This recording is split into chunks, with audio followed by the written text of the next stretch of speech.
Hi, my name is Amanda Emery, and the book I chose to review was Who Moved My Cheese by Dr. Spencer Johnson.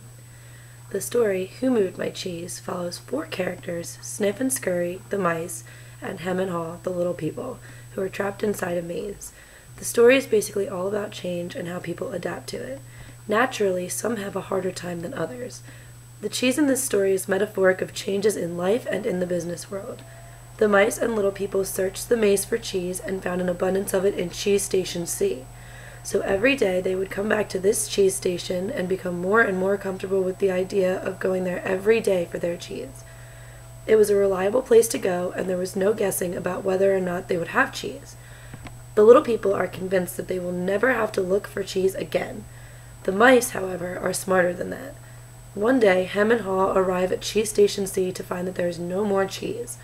While the mice had noticed that the supply was diminishing and had quickly moved on to search for more cheese in other areas of the maze, the little people did not.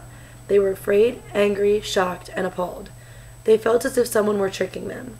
They stayed in Cheese Station C, afraid of returning to the maze again in search of new cheese. They waited and waited for the cheese to return, but it did not.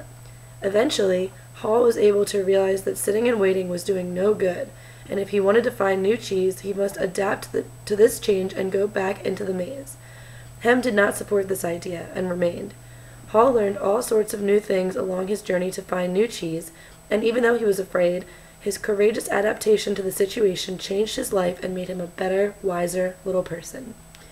As he learned new things, he left notes on the wall, hoping that Hem would follow in his footsteps and find these words of encouragement and valuable lessons.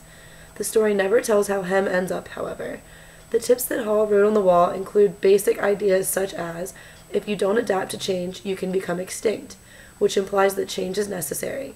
Also, the quicker you let go of old cheese, the sooner you'll find new cheese, which implies that the sooner you adapt to a change, the sooner the change will make a difference. And noticing small changes early helps you adapt to the bigger changes that are to come. In my life, I have learned to adapt to changes. One particular example I can think of is when some concepts changed at my job. While it may be viewed as some pretty simple changes, I did not think so. I'd been working at the restaurant for 5 years, and when our corporate offices hired a new manager from the outside, it caused quite a stir. This person had no idea how things had been working, how we performed our day-to-day tasks, and formed a well-oiled machine. We resisted his new rules and different ways of doing things because, let's face it, we were a little bit stubborn. For the first few weeks, going to work was dreaded by most of us because we knew what awaited us, change that we had no control over.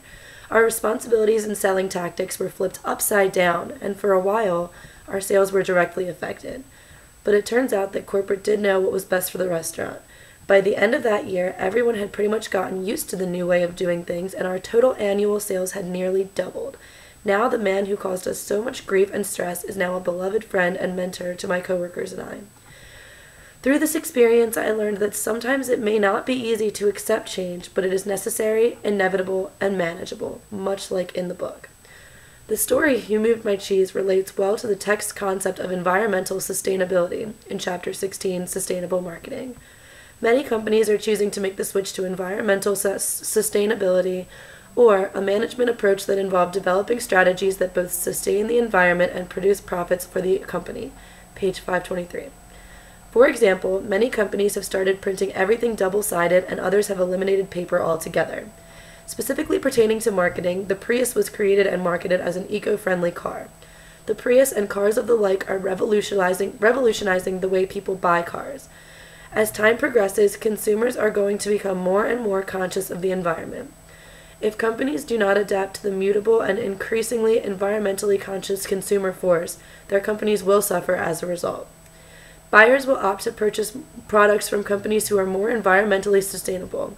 This is why acceptance and adaptation to change is necessary in marketing. I think this book is very valuable to people in the marketing field.